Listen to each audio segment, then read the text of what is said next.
Well, I've been working, dismantled 2 trolling motors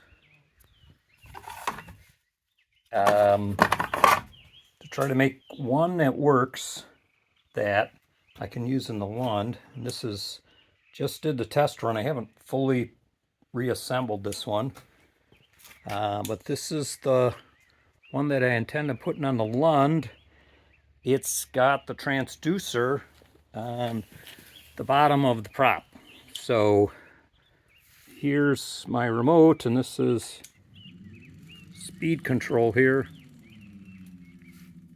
And that's working as intended, I believe. Let's see. There we go. And then right, left. Isn't that a thing of beauty? Jake will understand.